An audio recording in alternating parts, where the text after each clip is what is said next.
Very good afternoon. You're watching Lunchtime News on TV1 live here on News First.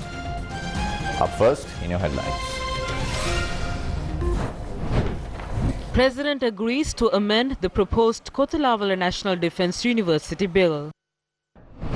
Institutional heads to decide whether to summon expectant mothers to work.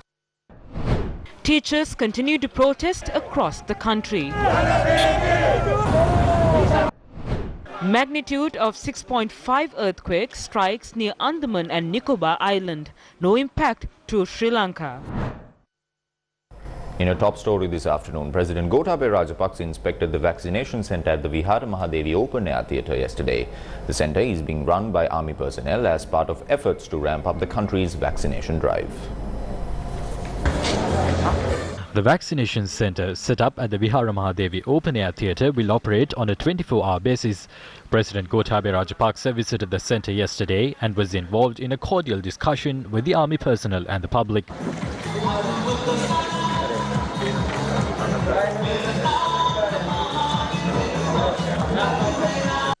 The Chief of Defence Staff and Armed Commander General Shavindra Silva was also present.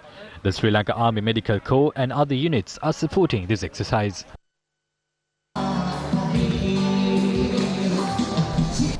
In more local news, Co-Cabinet spokesperson Minister Dr. Ramesh Patirana says employees can decide whether expectant mothers should be called to work. Did the cabinet discuss whether expectant mothers should be called to work when the Delta variant is spreading rapidly?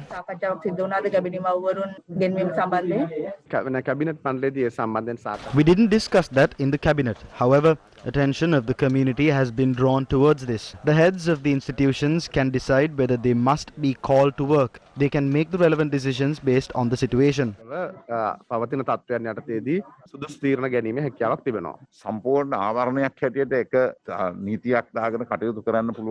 This is not a time in which we can impose a blanket regulation. On a policy basis, they are required to report to work, but there is a room for them to discuss this with their employees and make an appropriate decision.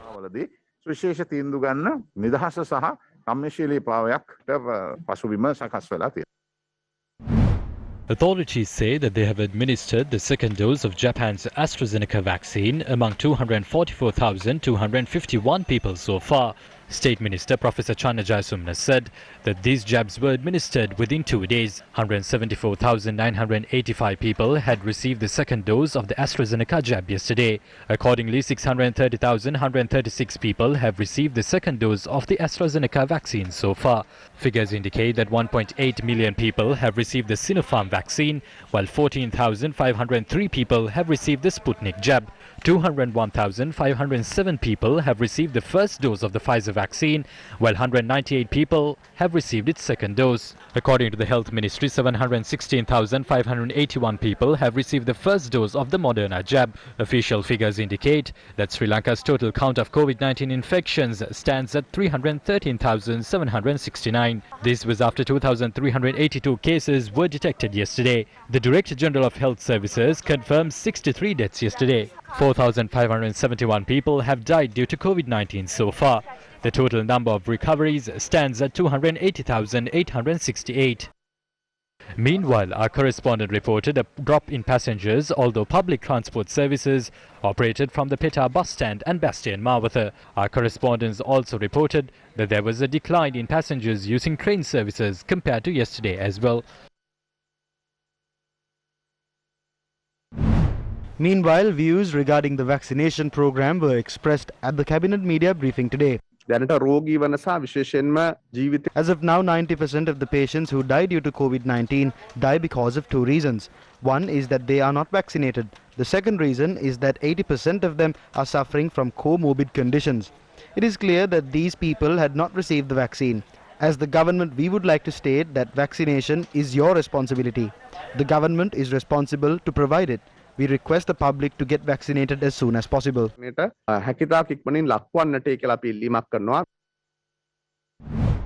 State Minister Professor Channa Jayasumana expressed the following views on the vaccination drive in the country.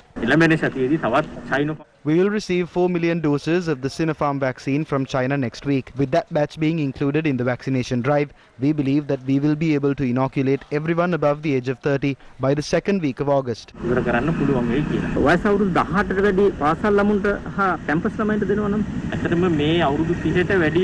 Once the vaccine is administered to everyone above the age of 30, we will be able to give the vaccine to everyone between the ages of 18 and 30. The Ministry of Education has requested us to provide the vaccine to every student between the ages of 12 to 18. The President has advised us to get the relevant instructions to select the vaccine required for this matter. Those were the views expressed by Minister Channa Jayasumana in more local news this afternoon. President Gotabaya Rajapaksa has promised to present the amendments to the proposed Kotalawala National Defence University Bill. This was revealed during the Cabinet media briefing today. It has been reported that the proposed KDU bill will not be subjected to debate in Parliament on the 6th. What is the government's stance on this? Are the parties supporting the government backing the bill? It is also reported that parties supporting the government have said that they will not support the bill without making amendments. It was in 2007 the Kotalawala Defence University was established as a university. The purpose behind this bill is to pass the changes and amendments suggested ever since it was established as a university. As a government that respects democracy and the will of the people, we will pay attention to all factions. The President has promised to bring forward any amendments that need to be made. A fruitful discussion regarding this is taking place. As the government, we responsibly state the required amendments will be made, ensuring that free education in the country is not hampered.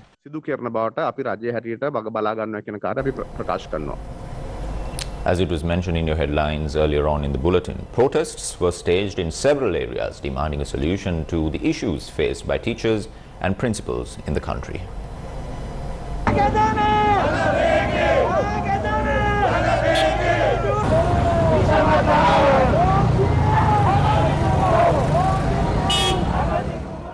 A demonstration was staged in Piliyandala demanding a solution to the salary anomalies of teachers and principals.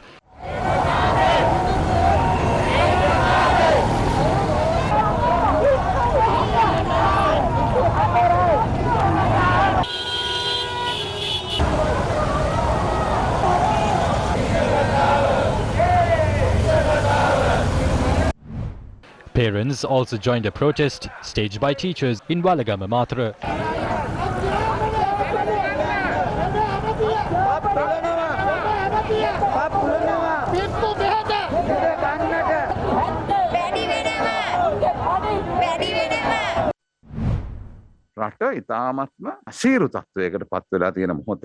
When the country is experiencing a crisis, I feel that they must think twice before acting in such a manner to win their demands when there is a government that is trying to resolve their problems. Groups that are fueled by political objectives are attempting to gain advantage over this. We will resolve this matter, but it will be done through the budget by taking the salaries and cost of living of other state sector employees into account. ඔබතුමාගේ පූර්ව කර්මයකටද ඔබතුමාගේ රුවත් රැගෙන උද්ඝෝෂකයන්ගේ සටන් පාට වෙලා තින්නේ ඔබතුමාගේ රුව සහ ඔබතුමා ප්‍රකාශ කළ වාක්‍ය ඛණ්ඩයක් සම්බන්ධයෙන් කාලකන්ණි කියපු වචනේ ඉල්ලාස් කරගන්න ඔබතුමා අකමැතිද? I don't want to talk about this. There are political advantages and disadvantages of using my effigy. However, at a time when teachers whom we respect as gods are resorting to such measures, a few people are using it to fulfill their objectives. I will not hesitate to call them with the appropriate reference.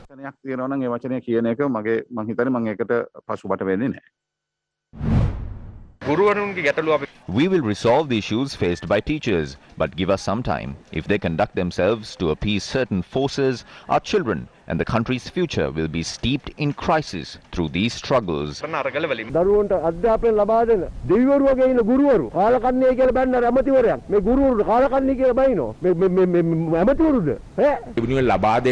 We believe that the best solution must be provided. I believe that the President and the government will adopt the best possible measures in light of the current situation.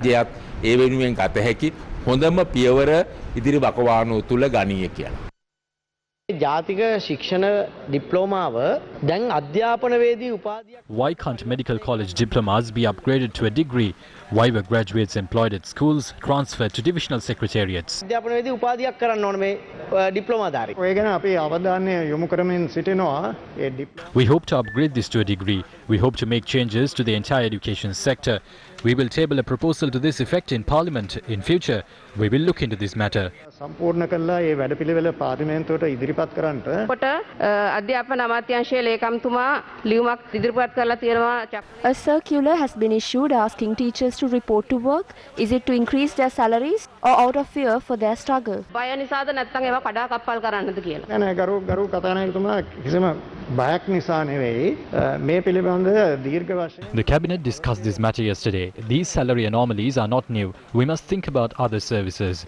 A decision must be made by taking all state sector services into account. We are taking genuine measures to resolve the issues of teachers. But there is an economic problem. We cannot provide instant solutions. හැබැයි රජයට අවංක උනන්දුවක් තියෙනවා මේ ප්‍රශ්නේ විසඳීමට. ගුරුවරයා පිළිබඳ අපේ ලොකු ගෞරවයක් තියෙනවා.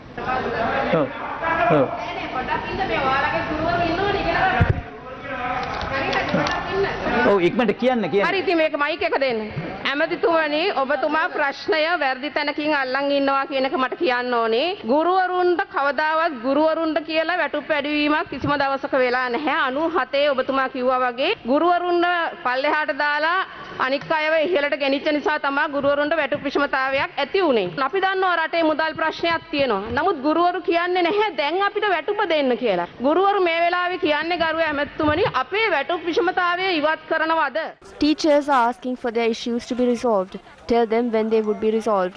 කියන්නේ දෙන දවසක් කියන්න අපි අයින් වෙනවා. මම දැන්ටම කිව්වා මේ පිළිබඳ අපි පියවරක් ගන්නවා අයවැය ලේඛනයේදී. ඉතින් මේ ප්‍රශ්නේ A solution will be provided through the budget. It is the innocent children who are facing the brunt of this. The circular indicates that schools should be kept open. 84% of teachers have been vaccinated. වලට පැමිණෙන්නේ කියන ආයතනය තමයි විදුහල්පතිවරුන්ගෙන් හා ගුරුවරුන්ගෙන් අපි කළේ. ගරු කතානායකතුමනි මේ ගුරුවරුන්ගේ ප්‍රශ්නය ගැන අද මේ മന്ത്രിතුමිය කතා කරනවා. නමුත් මේ ප්‍රශ්නේ ඇති වෙලා දැන් This is not a problem caused by this government. What did your Prime Minister do? All of you are trying to inconvenience the government through non-governmental organizations. කරලා තියෙනවා.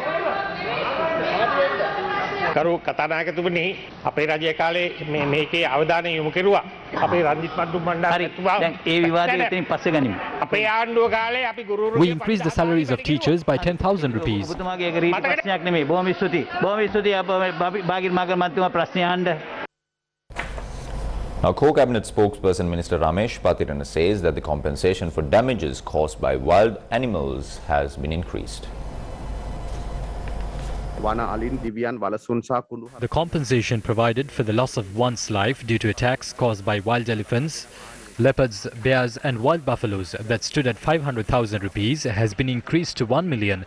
The compensation provided to a person who is left permanently disabled due to such attacks has also been increased from 500,000 rupees to 1 million rupees. The compensation of 100,000 rupees for houses damaged due to wild elephant attacks would be increased to 200,000.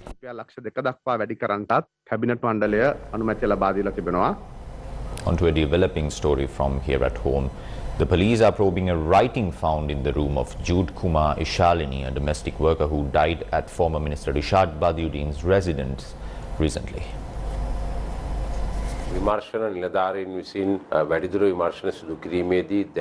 Investigations carried out by officers have led to the discovery of a phrase written on the wall of the room in which the girl had been staying. The English letters are a transliteration of the phrase, "The cause for my death" in Tamil. Handwriting experts from the Government Analyst Department are conducting investigations into that. We have recovered books containing the handwriting of the girl. Accordingly, photographs of the writing on the wall and the books have been sent to the Government Analyst to compare and identify whether they are the same. නිදර්ශකත් සමග ගැලපෙන්නේ දැයි පරීක්ෂා කිරීමට රස පරීක්ෂක දෙපාර්තමේන්තුව වෙත යැවීමට නියමිතව තිබෙනවා. A Bodhi Puja was held at the Sri Lanka Sugatarama temple in memory of Mr. R. Rajamahendran, the chairman of the Capital Maharaja Group. Teachers and students attended the Bodhi Puja held at the Sri Sugatharama temple in memory of Mr. R. Rajamahendran, the chairman of the Capital Maharaja Group.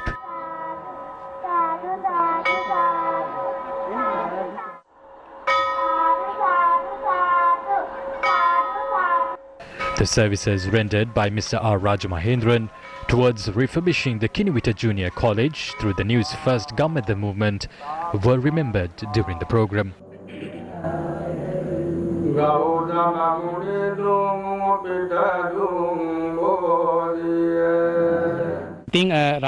The demise of Mr. R. Rajamahendran is a loss to the country. In memory of him, we are organizing this Bodhi Puja at the Kinuwita temple to invoke blessings on him. May he attain the bliss of Nibbana. Farmers of Gatalawa in Galenbindunuwawa, who cultivate several crops including corn, have been struck by a double whammy. Let's take a look. Farmers of Gatalawa have cultivated corn, black gram and chilies during the Yalla season to earn a living. But delays in receiving pesticides and fertilizer on time have left their crops at a threat of being destroyed. Around 70 acres of land cultivated by farmers in the Huruluwawa left bank have been infected by pests. Generally, these plants grow up to a height extending above us. Now, these crops have grown up to 2 or 2.5 feet. There is no point of applying fertilizer to these crops now. We are forced to sell this to earn a living. We have obtained loans to cultivate these crops amidst hardships. We are helpless. We have pawned off all our belongings. We have reached a point of drinking poison. We are unable to settle our debt as well.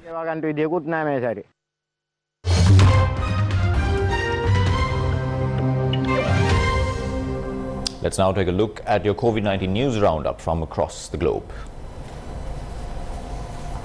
Australia's New South Wales, home to Sydney, said today that it could ease a COVID-19 lockdown that demands 5 million people stay at home until the end of August if 50% of the population is vaccinated, even as new infections linger near a 16-month high. Authorities in Wuhan today said that they would test its entire population for COVID-19 after the central Chinese city, where the first local infections of coronavirus was reported in more than a year.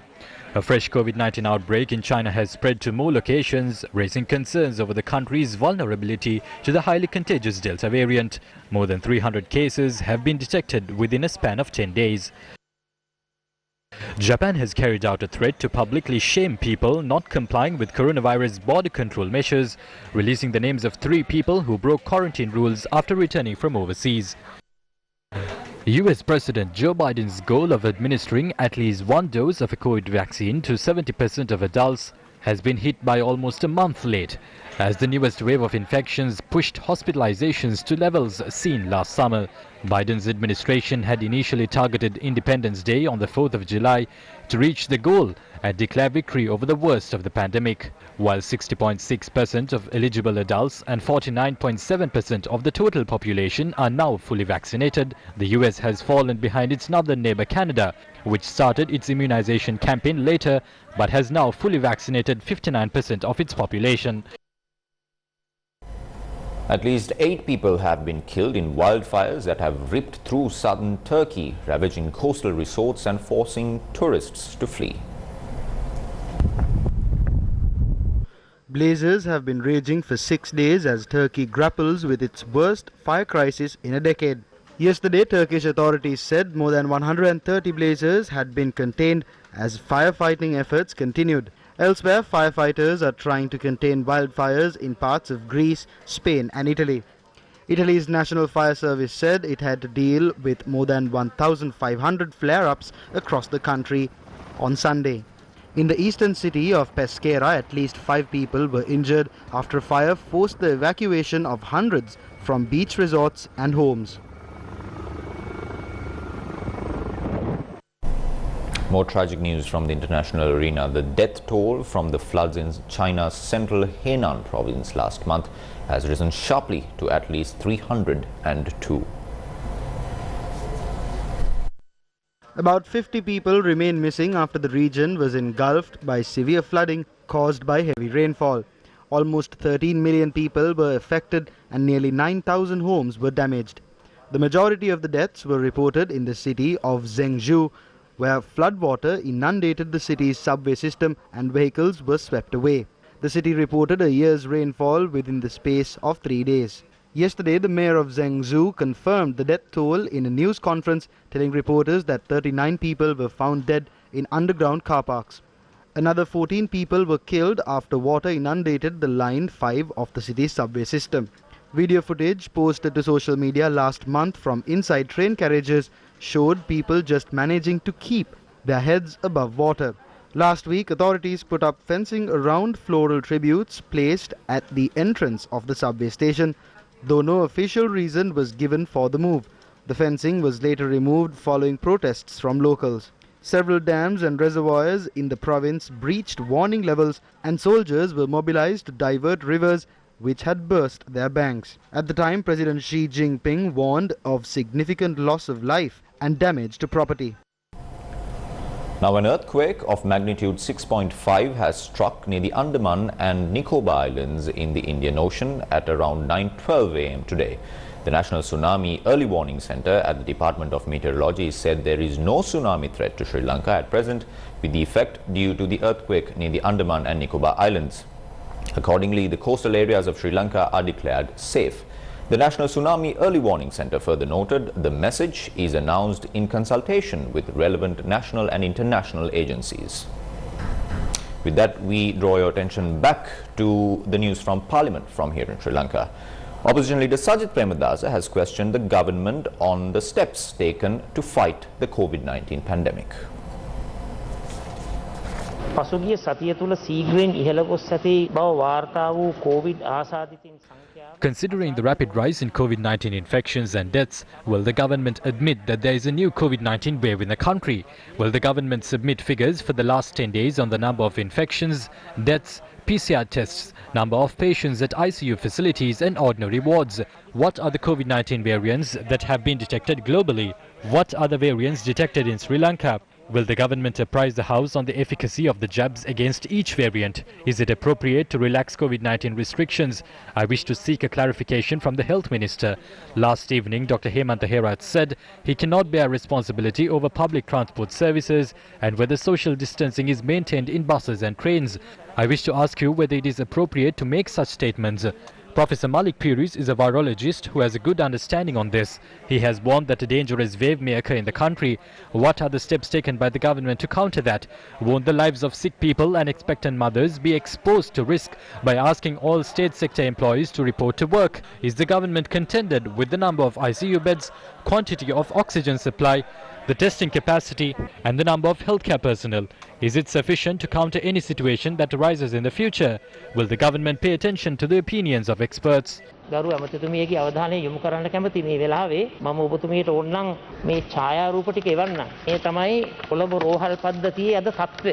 අද Covid ලෙඩ්ඩු ඉන්නේ අර කොරිඩෝර් වල පැදුරු දාගෙන. ඒ අයට ඇඳන් නැහැ. ප්‍රමාණවත් ICU beds නැහැ. 15 වතාවක් Covid වසංගත. Different ministers and MPs have questioned about the COVID-19 pandemic in the country 15 times. However, I have provided answers to all of these questions. Since this requires a detailed answer, I ask time until day after tomorrow. පිළිතුරක් ලබා දීම අවශ්‍ය නිසා අනිද්දා වනතෙක් මං කල් ඉල්ලා සිටිනවා.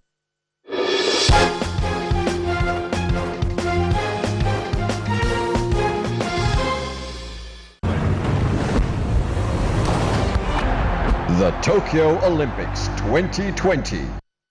Matilda Carlson of Sri Lanka enters Olympics today, representing the country in the equestrian jumping individual qualifier event. The event is scheduled to start at 3:30 p.m. local time today. And with that, we wrap up this edition of Lunchtime News for today. Have a safe day.